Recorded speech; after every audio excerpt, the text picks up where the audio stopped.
Hello, students and families. It's me, Mrs. Mabry, your friendly neighborhood language arts teacher. I'm here to read you the audio for Michael Jordan, A Profile in Failure by Jeff Steibel, 2017. Also, I'd like for you to highlight important quotes that stand out to you while I am reading the article to you. So if you just go ahead and take a look right here at the sidebar of Annotate with Cami, I like to go ahead and do shapes, and I like lines. And I like the color fuchsia. So here's an example of a way to highlight. All right, here's another example. All right. Now, you can go ahead and erase if you didn't want that particular quote. Also, I want to show you the text box. Let's go ahead and make a copy and put your text box right there. All right. All right, and I'll type my name. All right, now, I guess I could kind of drag that up there for name. Wonderful. And I'm going to go ahead and go right here to shapes and go to line. And this is the quote I actually love. I've missed more than 9,000 shots in my career, lost almost 300 games. 26 times I've been trusted to take the game-winning shot and missed. I failed over and over again in my life, and that's why I succeed. Okay, very useful quote there. All right, now let me begin from the top. Michael Jordan needs no introduction, something of a legend for turning failure into success. He is the author of the longest quote on my company's failure wall, which was tricky to paint but worth the extra effort. I've missed more than 9,000 shots in my career. I've lost almost 300 games. 26 times I've been trusted to take the game-winning shot and missed. I've failed over and over again in my life, and that is why I succeed. Okay, now let's go ahead and keep reading. Most of us don't fail or succeed in the glare of the national spotlight, much less do it thousands of times, with analysts endlessly critiquing every move. Perhaps that's why people love sports. They provide a black and white analogy for the gray backdrop of life. The ball is in or it's out. The basket is made or missed. The game is won or lost.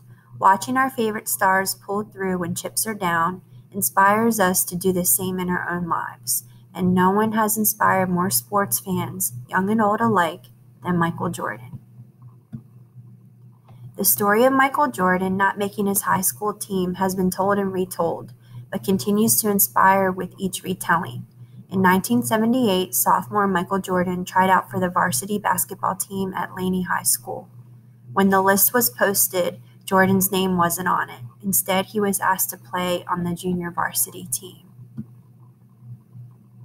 The reasoning behind the choice wasn't that Jordan didn't have enough talent or hadn't already distinguished himself as an outstanding basketball player.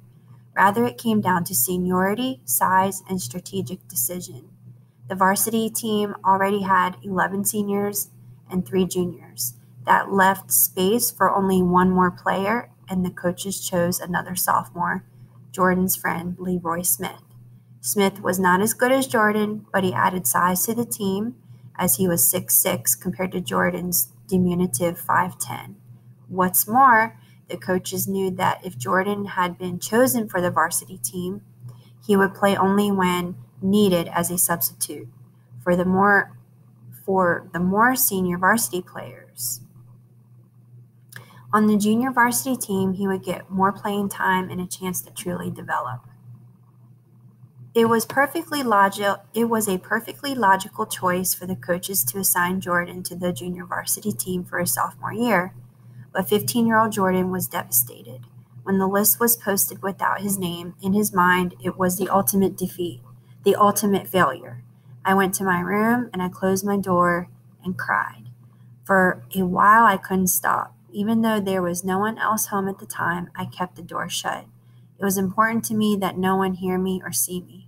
Jordan was heartbroken and ready to give up the sport altogether until his mother convinced him otherwise. After picking himself up off the floor, Jordan did what champions do. He let his failure and disappointment drive him to be better. He played on the junior varsity team, and he worked himself to the limit. Whenever I was working out and got tired and figured I ought to stop, I'd close my eyes and see that list on the locker room without my name on it, and that usually got me going again. It became a pattern throughout Jordan's life that a disappointment or setback resulted in a redoubling of effort. High school rival player Kenny Gaddison, who led his team to beat Jordan's team for the high school state championship, put it this way: "You gotta understand what fuels that guy, what makes him great. For most people, the pain of loss is temporary. Jordan took that loss, held on to it. It's a part of what made him." For most people, public failure becomes public humiliation, and that leads to retreat. Fear of public speaking is a good example. Few people are psychologically afraid of speaking their mind, or even fewer have physical speech impediments, preventing them from doing so. Yet, glossophobia, the technical term for speech anxiety or public speaking anxiety, is consistently ranked among the most prevalent mental disorders, with the reputed 75% of the world's population experiencing some degree of anxiety around public speaking. Our fears have little to do with speaking, of course, and far more to do with perceived impact and reaction that our audience may have. But for Jordan and elite performers like him, the fear of failure and public ridicule is transformed into a drive for success. The pattern of defeat followed by success would follow Jordan to the University of North Carolina and later to the NBA.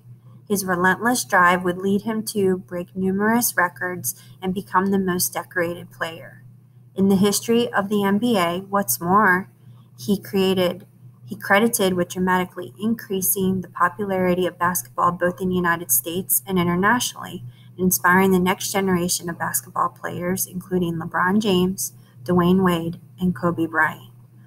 You can't think of the word champion without thinking of Michael Jordan. And there's no better proof that failure is simply a stepping stone to success. Michael Jordan faced another formidable challenge decades later when he became the owner of the NBA basketball franchise, the Charlotte Bobcats. Jordan had been a minority owner since 2006, but bought the majority stake from Bob Johnson in 2010. At the time, the business was hemorrhaging, so Jordan used his own money to cover the significant operating losses the team was experiencing. The first season was lackluster, but things got worse. In 2011 and 2012 season, the team earned a mere 7 wins alongside 59 losses, the worst record of any team ever in the history of the NBA. In addition to, or maybe because of their disastrous record, the Bobcats had poor community support. The Bobcats brand was synonymous with disappointment. Despite having one of the best basketball brands of all time at the helm, Michael Jordan himself. But after the 2012-2013 season came to a close, Jordan started to turn things around. First, he brought in former Lakers assistant coach Steve Clifford to replace Mike Dunlap, in a change every bit as important as the new coach. Jordan agreed to remove himself from the process of managing the team's operations. Instead, Jordan focused on what Jordan can do better than anyone else: revitalizing the brand. He applied for and received permission to change the team name to the Charlotte Hornets. Jordan himself became more involved in the community events and forged a connection between the team and the city. The changes paid off. The team finished the 2013 and 2014 season with a winning record of 43-39, the second best year in the history of the franchise. They even made it to the playoffs. At the same time, ticket and merchandise sales skyrocketed, and public opinion improved dramatically. The team was well on its way to making both a comeback and a profit. Pardon the interruption. We need Miss Goforth. Miss Goforth, to the front office, please. Thank you. Sorry about that. Most of us look to successful people and assume they can do anything because of their past successes. The old joke about asking your doctor for stock tips comes to mind.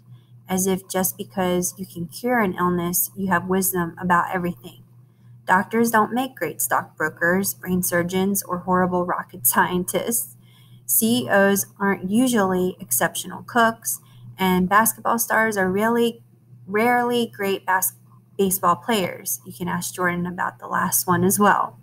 Experience and knowledge are only valuable where applicable.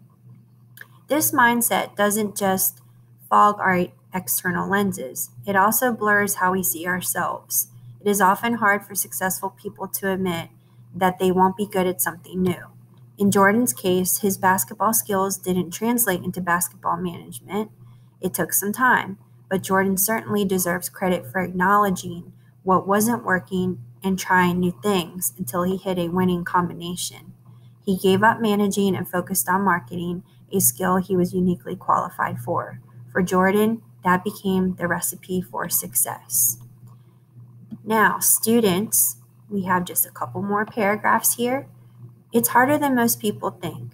Some people have been in this business a lot longer and still haven't put together a sustainable, successful scenario. When you make bad decisions, you learn from that and move forward. I think I'm better in that sense. I've experienced all of the different valleys and lows about ownership and the success of businesses. Does that constitute me being a better owner? Then I guess I am. Hard, yes, but flexing a new muscle is also exhilarating, especially when you eventually succeed. As Jordan puts it, it's been fun, it's been hard, but I had fun doing it. And that actually concludes the article. And as you can see, the text-dependent questions are here to the right. So instead of annotating on the article, you can go ahead and answer right here on the Google form, okay? So what we'll do together is I want you to first try on your own, read the question, read the answers, and try to answer on your own. And before you submit, we'll check together to see if you got it right. So good luck, everybody. Thanks for listening and following along and annotating. And just do your best, take your time, read and reread. Thank you, and Mrs. Mabry signing off. Bye-bye.